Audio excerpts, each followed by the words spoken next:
Now I want to analyze this for you and tell you anything about the icons and the tools. On the left, you have a model part, which includes open and new. And you can open your previous models by pushing on open. And next one is new. And if you want to begin a project, you need to press on that and open an empty page. But opening a new page in Revit includes some points that you need to pay attention. So let's go and learn anything about these points you need to know when you want to open a new page. When you press on new, something appears that wants you the template file. And actually it's on the construction mode here. But what is template? Template is a half-ready file you need to have to start your project. And if I open this file, you see that each major has its own template: architectural, structural, and mechanical. Each of them have their own template. We can say that if you don't have this template, you can't start your work in Revit.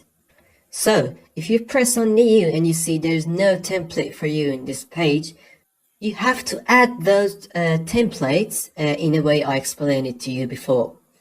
And you as an architecture will press on the architectural template, and then by pressing on OK, you will start a new project. That I don't open it now. Next part is families. But what are the families? The families are actually the objects that we bring in our project and we use them. Like doors and windows, the different kinds of them, the different kinds of barriers, and anything else we can get in our project in order to use. And if I want to compare the families with one thing in the AutoCAD, what would that be? What do we have in AutoCAD that we get in our file and we use it? That's right, the blocks. Well, actually, they're not much similar. But the families are added to our project too, and we use them. And here has two parts. One of them is open, that you can open the previous families that you have entered. And it also has a new that you can create your own family. It's actually a model of a door or a window that I don't know whatever I search the website, I can't find it and I can't download it. So I make it for you in this part, the Revit families. So let's open a new file and continue our discussion with the architectural template. And don't forget about the template, it's so important. What you can see now is the interface of Revit. In order to learn any software, first we should get familiar with the environment of it. Let's get familiar with all the icons we have in Revit. Alright, let's start from up here, which is called the quick access bar. And the tools we use more in our project are here. Most of them are here. And you can also manipulate these tools too. For example, if you don't want this one, you can click on it and it will remove it. You see, remove from quick access toolbar. Or for example, if you want to add the wall there, you will click on the wall and you will see add to quick access toolbar. So you can manipulate your icons in this way. Pay attention. It has been said that in some computers that their graphic cards is GeForce. This part is a kind of transparent and those people can't see the icons there. And if this happens to you, either update your graphic card, or if it didn't happen, press on this icon and then press on the show below the ribbon, and then the place of it will change. And it's not that good because it will make your workspace smaller. And if your computer is okay, leave it to be on the top of the frame. Next part is this big panel here, which is called ribbon. Ribbon includes some red head note, that includes all the tools we need. For example, in the architecture, you can see there's wall, there is door, window, column, roof, ceiling, the curtain wall, ramp, stairs, and every other thing. Next one is structure, which has a beam, column, and different foundations. Next one is system, which is related to MEP. You can see it has duct, it has the pipes, the electrical tools like the cable tray, and things like this. For example, in the messing inside, you will see the tools about designing and the landscape. And we also have modify, which includes some tools like move and rotate and things like this that if you pay attention, it's like AutoCAD. Pay attention that this ribbon you have here never closes. But if you double click on any of these names or the head nodes, the form of it will be changed. As you can see, if I double click on the modify, the form of it changes. It gets kind of a smaller, and if I double click again, it will be again smaller. They never close, and it keeps getting smaller, but I don't advise it for you. Just double click on it to get back in the same form. Actually, your ribbon has 4 forms that you can switch these forms by double clicking. And I suggest you keep it always on the maximize form so that you always see it. The next one is properties, and it's actually on the left side of our of the Revit. For example, while you are drawing a wall, we should say the height, we should say what materials have been used in the inner wall, and all of these are in these properties. And for example, if I want to draw some stairs, I need to say the number of the stairs, the ordinate of the stairs. For example, if I want to draw a window or anything else, and all these properties about that will be in this part I'm showing you now. So the next one is the project browser, which is on the right side of the frame of Revit, and it actually gives us the list of the plans in our project. Like you can see, it has floor plans, it has level 1, level 2, and a side plan. The ceiling plans, it has level 1 and level 2. Then is elevation, which has 4 default views. If you want to see any of these views, you need to double click on each of them in that project browser part. So to get a bit more familiar with this, I will draw you a small project so that you will understand the usage of the project browser, and you will also get a bit more familiar with Revit itself.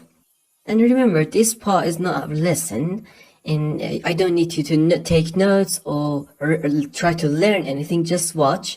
But if I say it again, then you can take notes and learn it. Not now. So let's draw a small project and you just watch it. You can compare it with the software you know how to use in your mind, of course. And let me draw a kind of house. And you just watch. I will teach all of these to you later.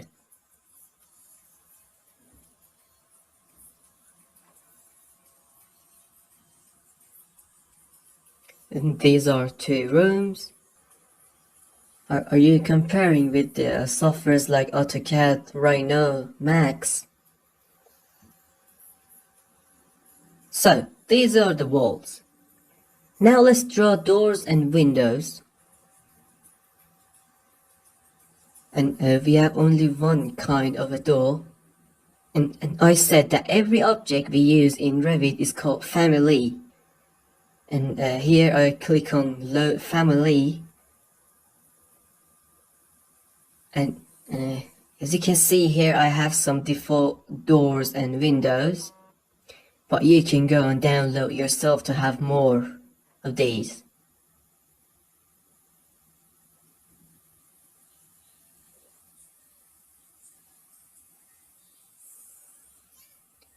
And you can see it's done so simple, and it's done really quickly. And let me place one here too. Now let's go for the windows. I want to choose from my own default ones, not the one that it has.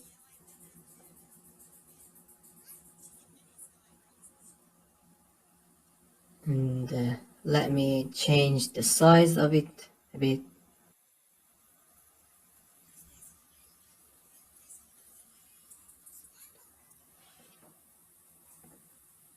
And I want to place too many windows. If it's not too architectural, please forgive me.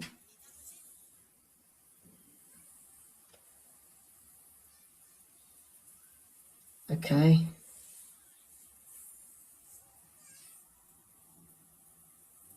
Alright, these are the windows, and now I want to make glasses of all these parts. For example, I want to place the curtain wall. I will place one part over here and another part here. Let me put another part there too.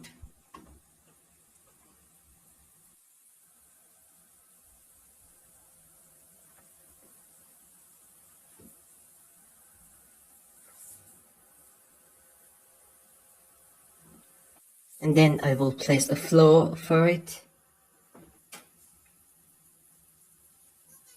And to make it a bit funny, I will incline the roof. I will click on roof, and I will put an overhang for it.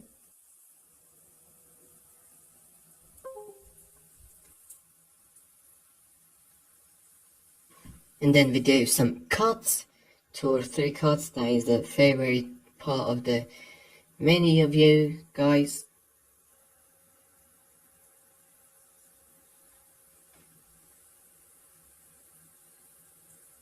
Let me do one more cut too. That's good now. Okay, it's over. Since now you should learn anything I say because it's part of your lesson. Now, in what view are we? That's right, in the plan. If you look at the project browser, it says floor plans. Our level 1 is highlighted now. Now I want to go to the 3D view, and if you want to have access to the 3D view, you can use that quick access bar at the top and press on this house. This is what I designed in these few minutes. And you can also go to the 3D part in this project browser here. But this one is faster. It's better to use that. This one is closed sometimes. If you want to open it, it takes some time. But that house at the top is so much easier. But if we want to go back to the plan, what should we do? Yes, that's right. In the floor plans on level 1, double click. In this way, we will go back to our plan. And if I want to go back to the 3D, I can press here on the house. I can come to the project browser on 3D. And in the new edition, I can go back to the previous model. You can see here it has 3D. You have 3 choices to change the view of your design. And by the way, you can see the list of all the open views in here too. Here, project 3, 3D view, and the floor plan level 1.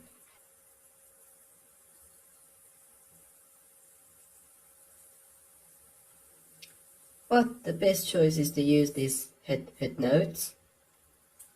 or that house from the top.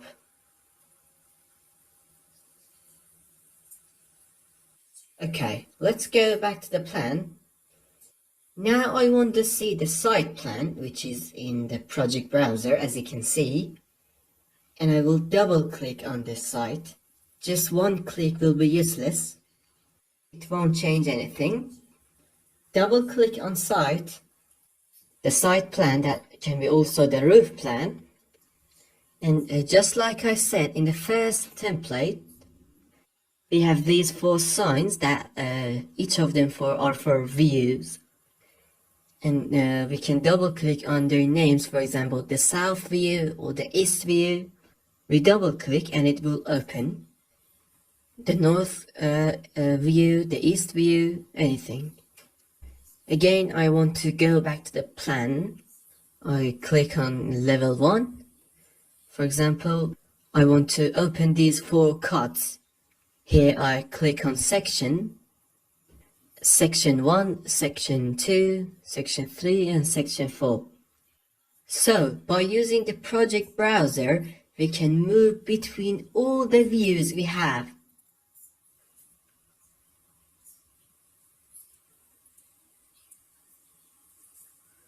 And I think actually you figure out the whole usage of the project browser, that its main job is to move between the views. Now let's go back to the 3D to tell you some points.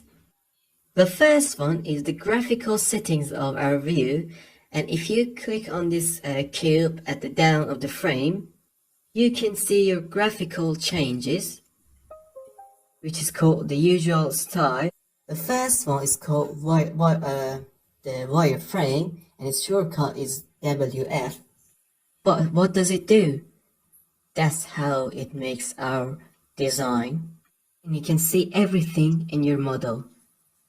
The second one is hidden line. Its shortcut is HL. Hidden line, HL. But what does it do? It hides the thing in the behind of the our model. And the next one is shaded, and it makes it colorful, and its shortcut is SD.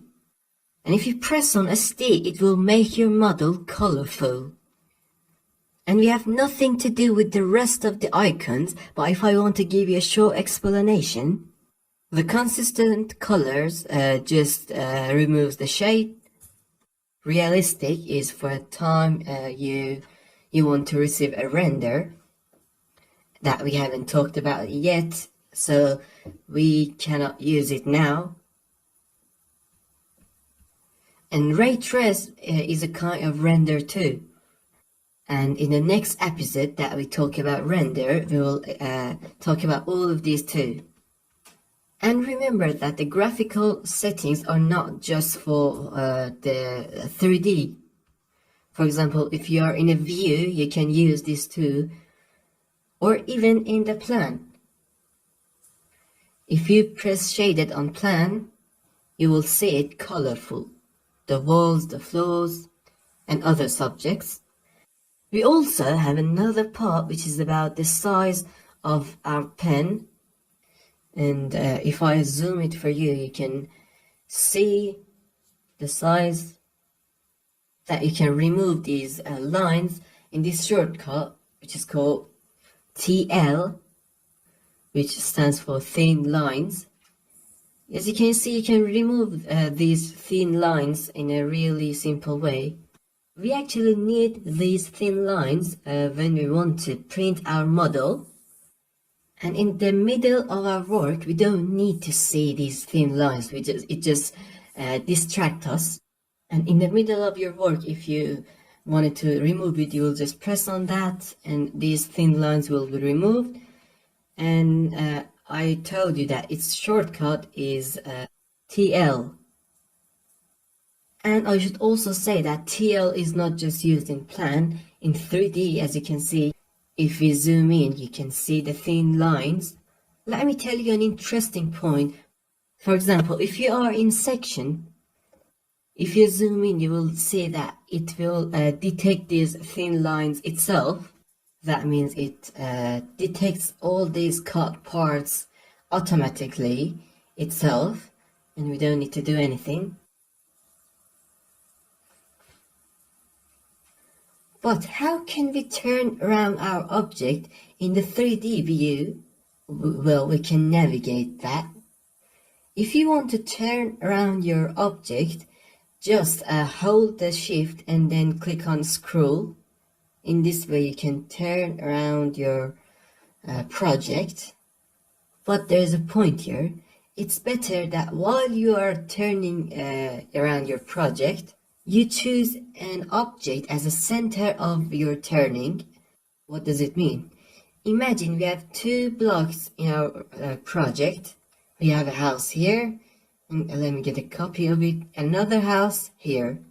Now we want to work on this one. While we are working on this, when we turn our view, it will disappear. You might have faced it in other softwares too.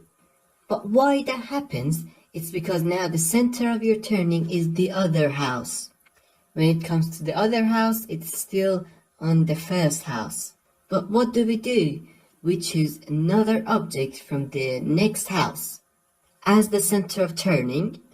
For example, a door. Now the center of the turning will be here.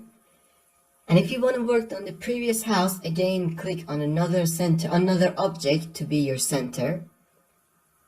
So now let's go for the next point. Just like I said in Revit 2019, everything you open will be left here as a headline. Everything that you have opened will be left for you to use again. And if they became too many, they move here in this part because there's not enough space for them there. But if you want to put all the open views next to each other at the same time, you can use the WT shortcut, which is the tile we use. You can see if we press on this, all our headlines will be next to each other.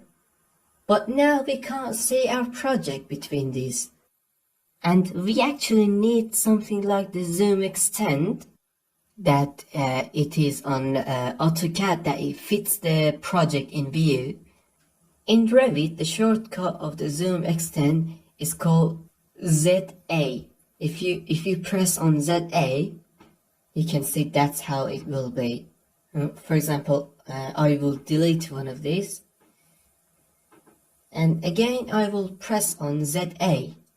As you can see, our project will be fit in our view. But if you just wanted to do the zoom extend in just one of these, you can press ZE and it does the zoom extend in just one of them. So it will be ZE. Or another way is to double click on your scroll. You can see it works this way too. But it doesn't seem to be that much useful. Now, if I want to make it like it was before, make it as a headline again up there.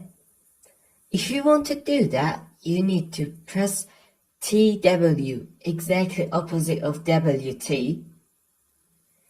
And this TW is actually a shortcut for tab views.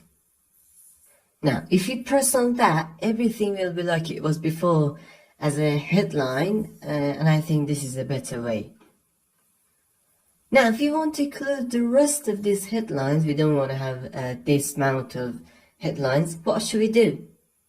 We don't need them anymore.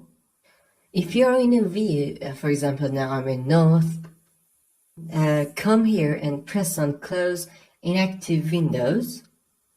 It will keep the view that you're in now and will close the rest of the views. Alright, let's do it one more time. For example, I open all of these. And now I just want to keep the level 1. You go in level 1. It will keep this one and close the rest of it. Close Inactive Windows.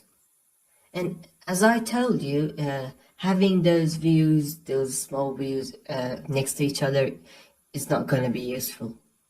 But having two views next to each other can help us a lot. For example, having plan next to the 3D.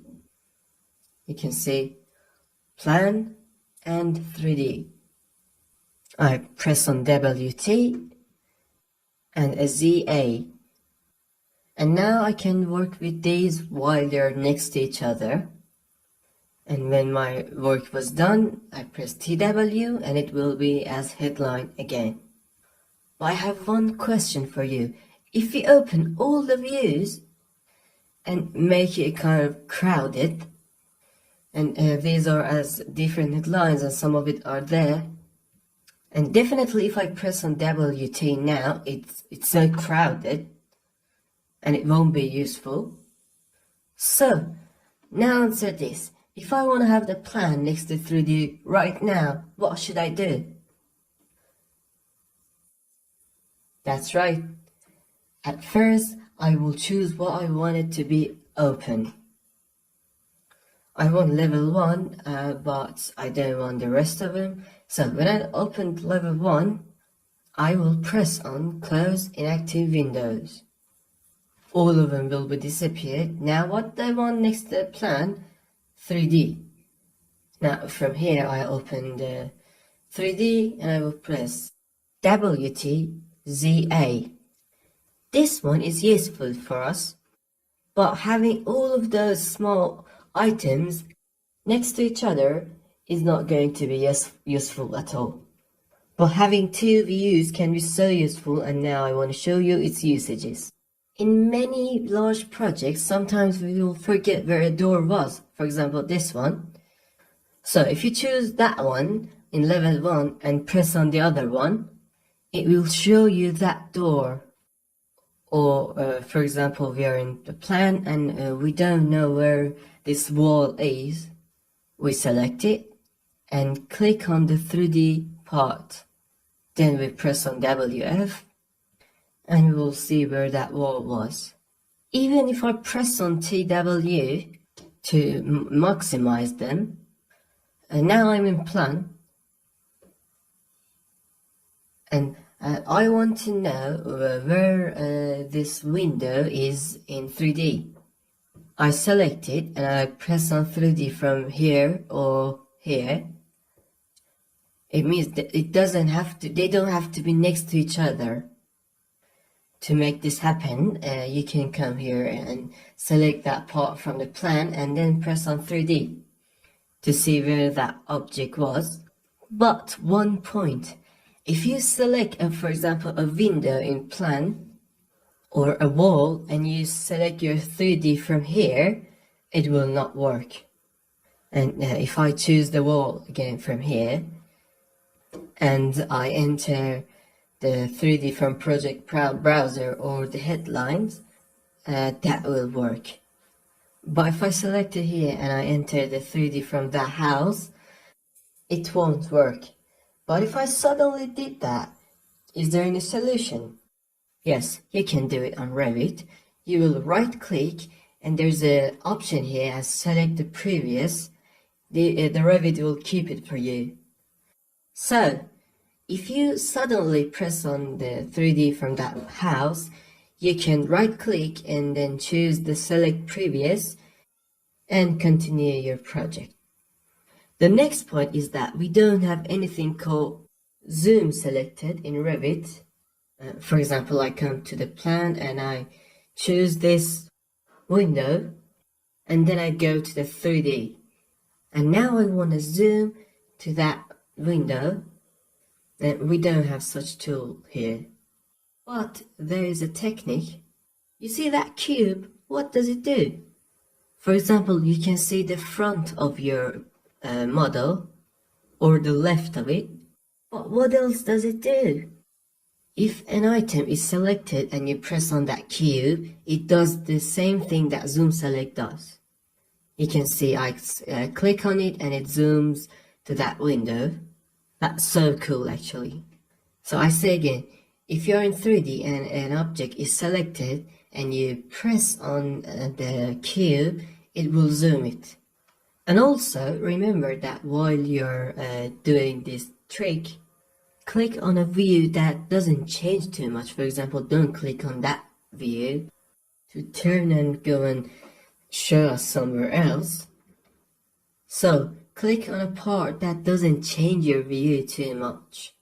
This one can be good, and this one can be good too, or even the front view can be good.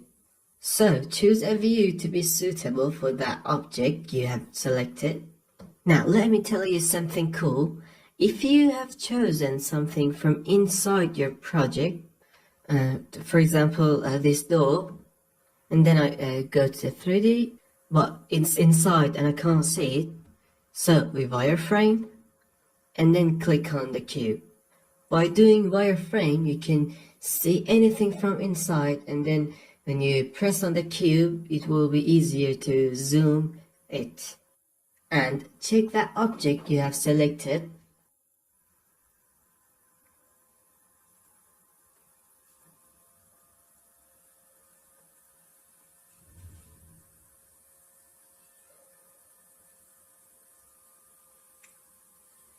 I think you have learned the usage of the project browser in a good way.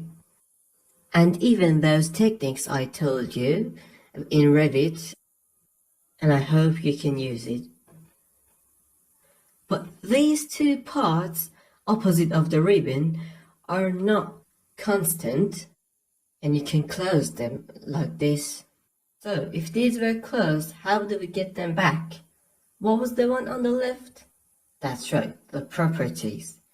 To get the properties back, you can press on the shortcut double P, 2 times on P. And when you do that, it will come back. And another way is to right click and press on the properties. And for the project browser, we right click, and here we have the browsers and project browsers. So we can get them both back with the right click. It has another way too. On the view headline, at the end it has a user interface, and as you can see here, it has a list of all the recent files, and it also has the properties and the project browsers at the top of it, is if you see. This is the techniques that if we close these palettes, we can bring them back. But imagine that these palettes are just in the middle of the page. Now we want to set them. I will tell you 3 methods for placing these palettes, and I think that one of them is very good. The first one I'm telling you. The first way is to set the palettes on the sides. And I want to place the properties on the left. I pick it up, I hold it, and I bring it here. And one mistake many people do is they try to put it very carefully, but it's wrong. And it's because that palette is on the things at the down of the frame. And if I minimize that, you see the palettes will have no relation with the main page. I tell you that you should stick these palettes to the frame of our page. In order to do that, you will hold the palettes. You won't get it near to there. It's like you want to get it out of your page. You'll bring it, and when you see this one, you'll let it go. And now that one. Stay away from that part. You see? This is how it's done.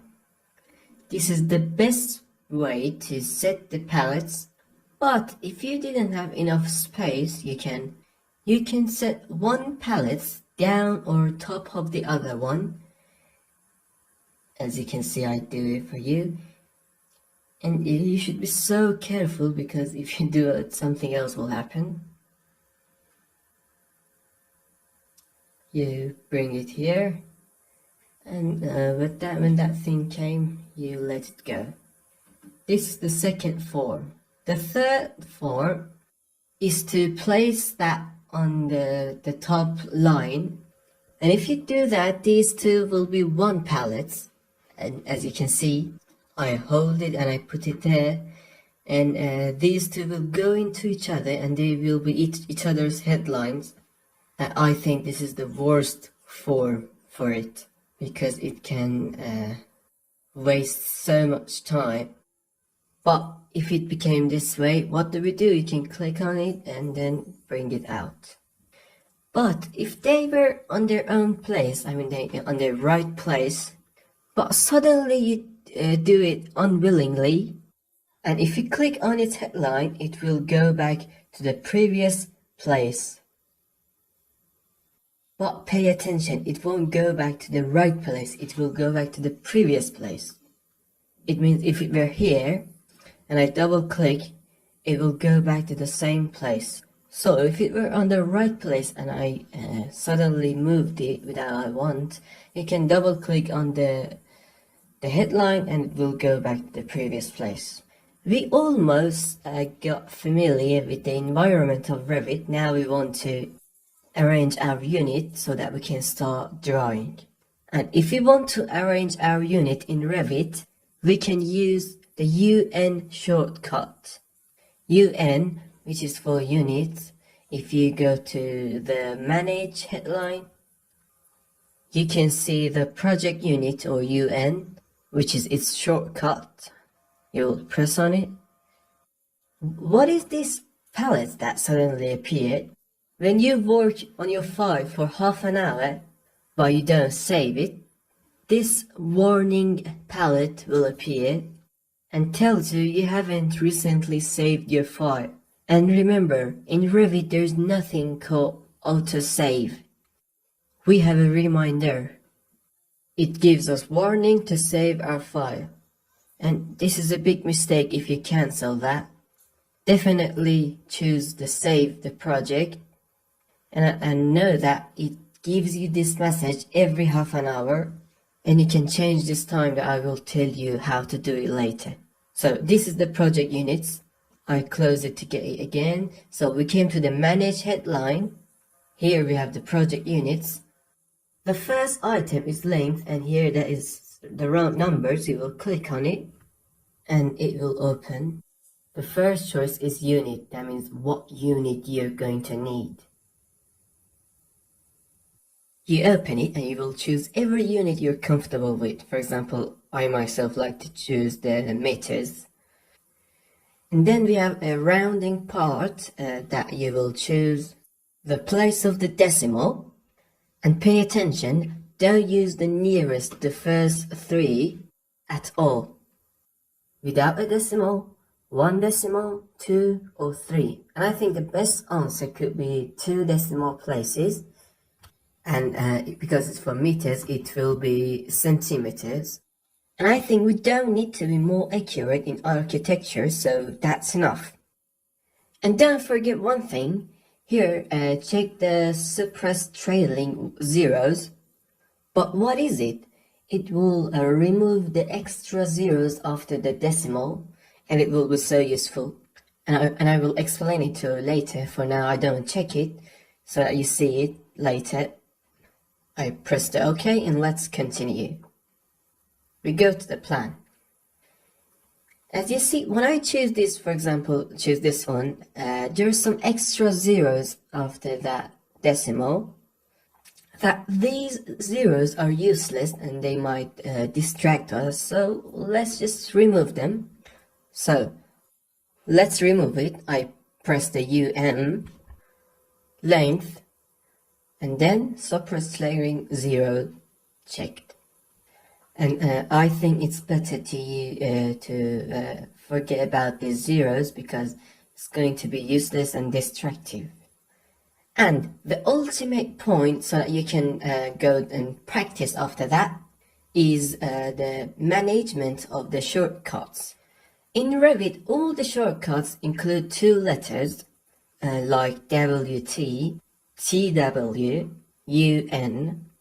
You can also have a shortcut for those who don't have a shortcut, or even change the shortcuts if you like. So if you press KS, which is the keyboard shortcuts, If you press on the keyboard shortcuts, you can manage your shortcuts in Revit. For example, there was a problem and that house, as you remember, it had no shortcut. And I write it down here, I write 3D. And I choose default 3D view because there's no shortcuts for it. And for example, I choose F3 for it. And then I press the OK. And now when I press on F3, it will come. Now let's choose it again and then press on F3, and that's it.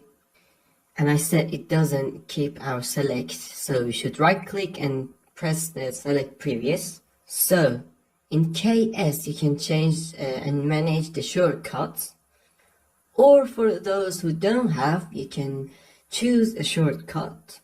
Okay, all I tell you, you just need to try it on this file.